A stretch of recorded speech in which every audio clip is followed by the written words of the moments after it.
বেশি হয়, কার লজ্জা বেশি হয়?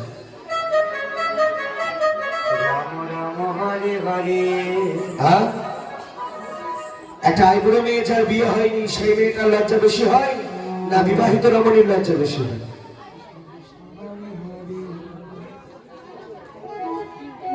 বিবাহিত।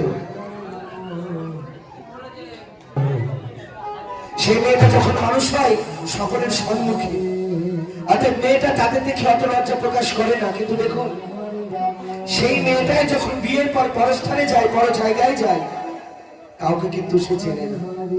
অর্থাৎ কাউকে দেখলেই তাকে লজ্জায় ঘোমটা দিতে হয়, হয় না? এই যে বিয়ের সময় 3 বার সিঁদুর দান করে লাস্টে শেষের সময় এই বাঁ হাত দিয়ে স্বামী যখন মুখটা ঢেকে দেয়, কারণটা কি? মুখ ঢাকার কারণটা কি?